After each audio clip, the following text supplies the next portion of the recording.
big picture kicked into the long grass with the new proposal from Gary Neville and Bernstein and David Davis and all that group, looking like it's more of a long-term review, which will take time. What happens after that short-term fix that you just discussed? I don't know, and that's the huge worry.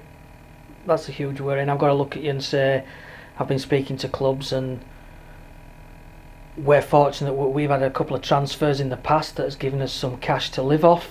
But as I've said before, that cash has been hemorrhaging away, and it goes every month, gets depleted. So, and there's clubs that are in a far worse position than us, so they're going to be facing real problems. So I don't know. So that is the massive worry, and it goes back in a big circle to where we were. The EFL and its clubs needs cash.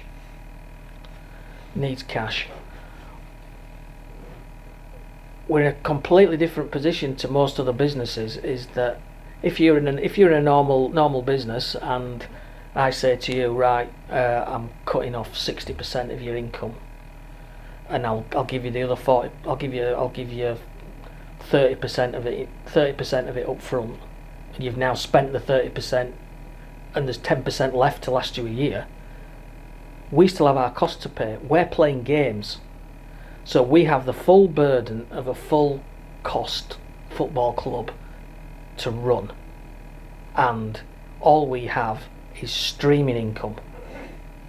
The rest of it is, and I don't know whether you've put it out yet, but it's about 5,000 a game. So that is what we're living off in terms of cash coming in from that, £5,000 a game. The other cash we get is the basic awards from the EFL and the solidarity. So we've talked before about the EFL bringing forward the distributions. We're about up to date with those, so maybe they could bring some more of those forward. I think any time now, the Premier League, as part of what it agreed a while ago, is advancing the last portion of what we would normally get in January. So when that arrives, we will be getting no more money from the Premier League until August next year. Right, so that is the reality of what we're facing now. So if you haven't got a bank of cash from a transfer, or an owner who's putting some money in, you can see how that is really there's no money. That's just the reality of it. And you can't stop paying your players, because as soon as you do that, you've got no club. You can't stop paying the tax man, because the government hasn't agreed that any deferrals on an ongoing basis. At this club, we were fortunate enough to agree a deferral of PAYE April, May, June, when we weren't playing. We're paying that back now. So we're paying our normal PAYE every month.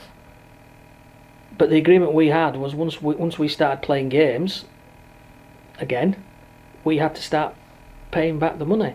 So at the moment, I'm not only paying the ongoing, I'm paying arrears. I'm paying debt down for this. So we're not getting. So there's no help from that. The furlough has just about ended, and as soon as we have players back, that the benefit of that's gone away. So we haven't had any benefit of that since August, really. So you can see how difficult it is, and in terms of the options that I've been talking about, we're just getting squeezed. And squeezed. So in that context, is it any surprise that some clubs who might be facing their last breath are prepared to say and welcome almost anything? Now, should we be condemning them? Maybe we should.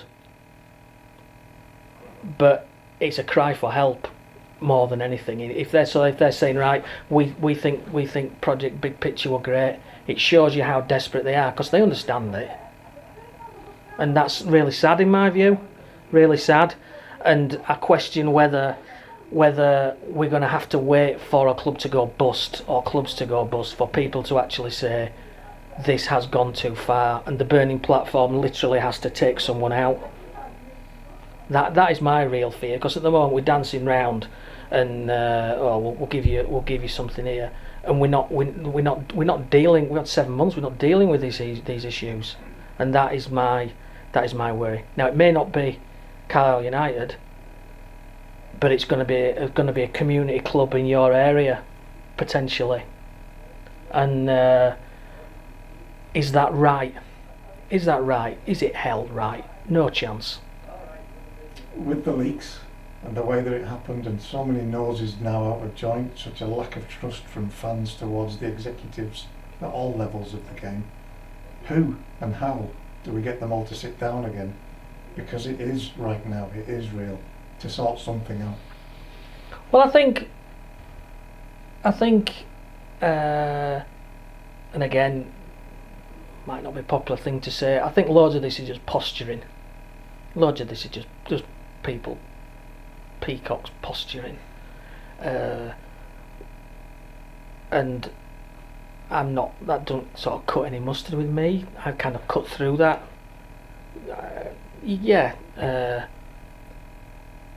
People at the top level, the practitioners, they know they've got to get things done. They know what's at stake, and eventually I think they'll sort something out.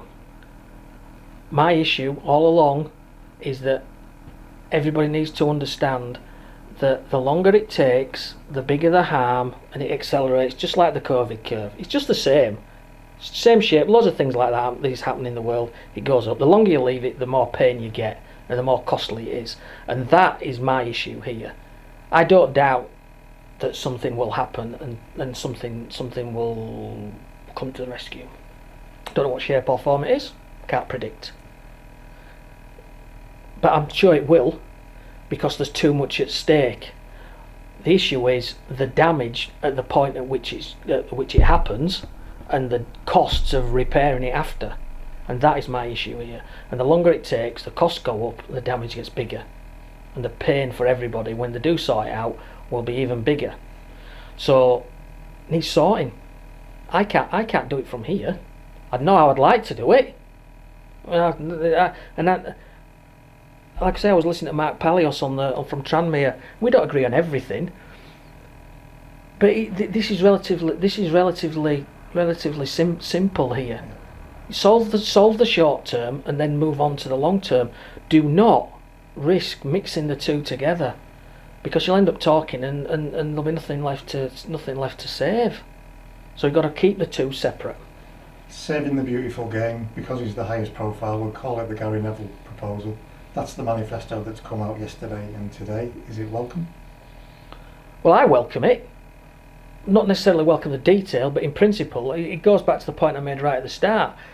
When you get the shock and everything comes out at once, people start laying the cards on the table.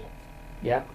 Now, the stuff, I've only read it briefly, and there isn't a lot of detail in it. There's loads of stuff about the hole that we're in, and I wouldn't dispute much of that, to be honest. It's a good resume of why we've got a problem. So that's good. And some of the ideas have been relatively not very new, to be honest. There's a lot that's in there about we have a regulator. That's been floated before by the Department of Media, Culture and Sport in its report, going back probably a year now. So that's in there. Licensing, again, seen it before. Government intervention, the fans have been calling for that. The select committee's been calling for that for a long time. It hasn't happened. I'm sitting here. I think that the game's been in crisis for 7 months. We've had all the shenanigans that have been going on this week, and even that hasn't forced the government to get involved. It's if you keep doing this, we might have to look at our position again, or it's getting things like that. the position of the government in all of this is really interesting, but that could be a whole different discussion about how I see their involvement in the game. But the regulator plan needs government intervention. Tory governments don't intervene. As a point of principle, they're free market. The proposals for things like what the regulator will do, its ability to force clubs to be sold from underneath their owners, things like these kind of things, stop corporate businesses being able to do what normal corporate businesses do. They're all challenges to free markets. And we've seen throughout COVID how the government's approach has been to telling people what to do and intervening. It doesn't do it. So to think that it's going to suddenly step in after 6 months of crisis and everything that we've faced and all the history of years before when people have been shouting for this, and suddenly say, yeah, now's the time for a regulator and we're championing the regulator, it may well do that. I don't know. Whether the regulator's even right, I'm personally very sceptical of that.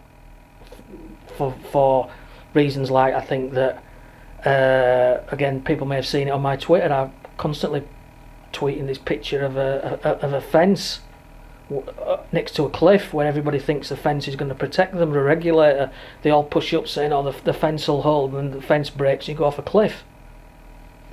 Regulation is not a panacea for success and solutions, in my view. You've got to be very careful.